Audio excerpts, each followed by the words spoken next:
ba yung sayo ko? Nagustuhan mo ba? Alam mo ba kung anong tawag doon?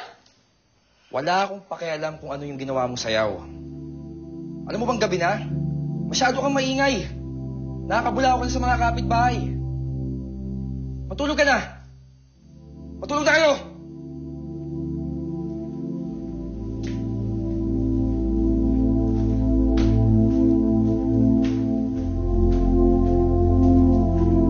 Anong problema nun? Bakit ang init ang ulo?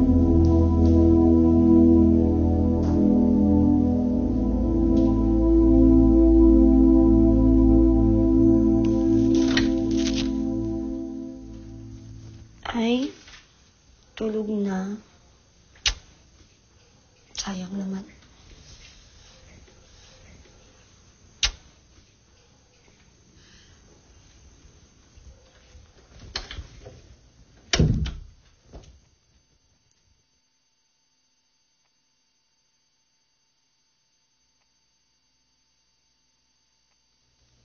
Gwapo. Gwapo talaga. Ayun lang. Sure. Sayang.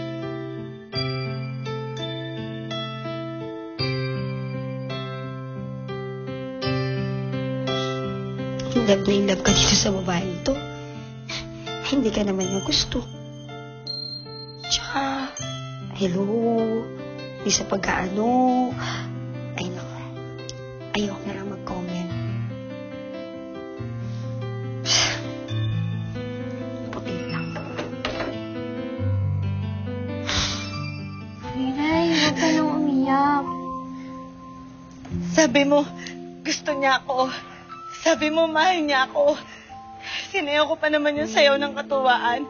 Pero sinigawan niya ako. Hindi ko nga rin maintindihan kung bakit ganun yun eh. Tsaka kasalanan din ni Sir Riley. Dapat kasi, hindi na lang ako naniwala sa mga sinabi niya eh. Sorry na. Huwag ka nang umiyak. Hayaan mo na si Sir John. Kung di ka man niya mahal, may magmamahal pa sa yung iba. Wala nang nagmamahal sa akin. Wala nang magmamahal sa katulad ko. Huwag mong sabihin yan. Hindi totoo yan. Lahat ng tao, may nagmamahal. Kaya ikaw, may magmamahal pa sa'yo. Kung meron man, pamilya ko lang. Pero kahit sila, hindi ko alam kung nasaan. Kung may pamilya pa ba ako. Pero ayoko na ng ganito, Shane. Ayoko na dito. Kailangan ko mahanap ang pamilya ko. Gusto ko na makaalis dito. Ayoko na makita si John.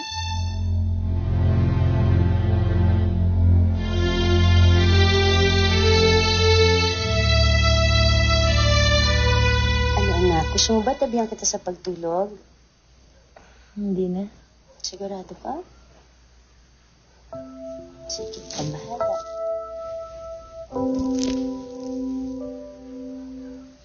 Good night.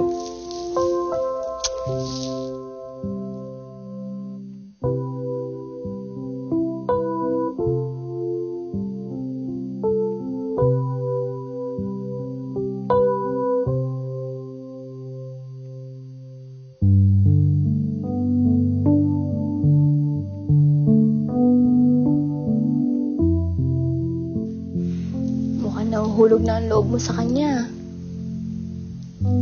Ngayon ko lang naramdaman to, Mumay. Ang mahalin ng isang ina. Sarap pala. E paano kung isang araw dumating si Rinay at hindi na sila magkikita pa ng aking ina? Hindi ako papayag na magkita pa sila.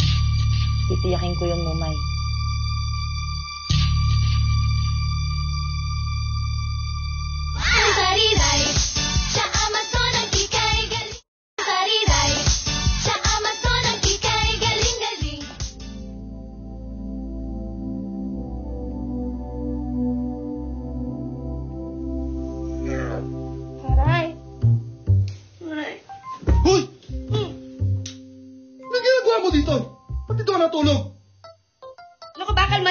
Kumalma ka, Bes.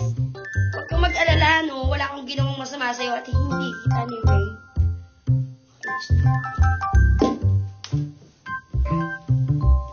Pumiyo ka na dyan.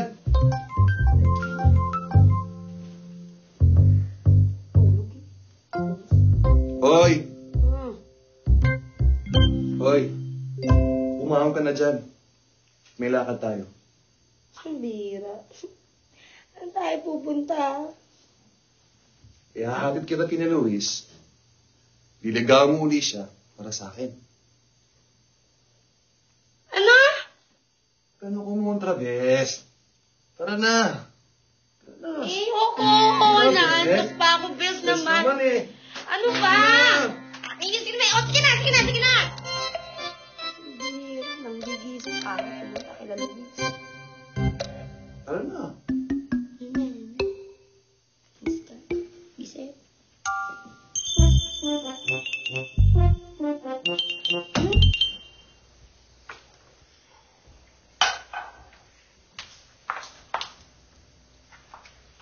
Joran, wag na ako na. Ako nang bahala dyan.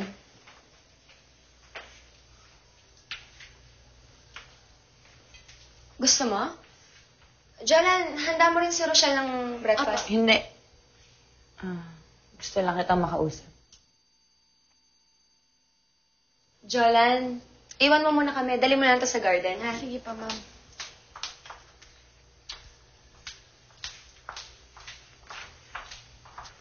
So, ano namang gusto mong sabihin? Si Riray. Nasaan si Riray? Saan ko makikita si Riray? Ituro mo siya sa akin. Bakit?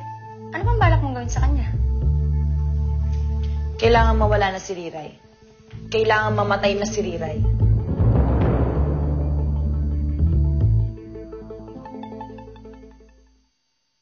Oo! Di ba taong gubat? Kaya ang bambang ko. Ayan, no? Maligo ka! Maghilot ka, ha? Eh, paano si Tarzan yan yung nakatira sa gubat? Kaya simula ngayon, Tarzariray na yung itatawag ko sa'yo. Puro ka! Ano? Iyan natin! Kailangan natin makarating ng pagbahay ka lang! Sandali, gusto ko na makita si Riray. Hindi ka na!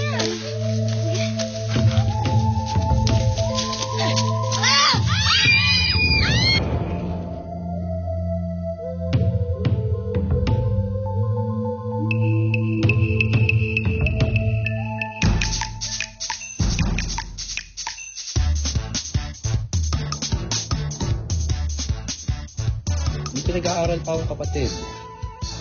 Si Izzy. Andito na siya. At may May kapatid pa akong pinag-aaral. Si Izzy. Andito na siya. At may responsibilidad ako sa kanila. Responsibilidad! I did kiss her, Luis. Pero wala yun. Friendly kiss lang. Natuwa lang ako dahil napagbati niya si Ivy at Izzy. Ivy. Ano? Huwag kang sabi makilang eh! Ma!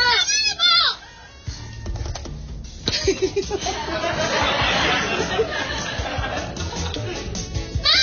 Manakit ng taong gubat ka? Ha? Natawag ka ang sabi ako eh! Ano? Ha? Ma'am! Ang kapal ng mukha ko! Halika rito!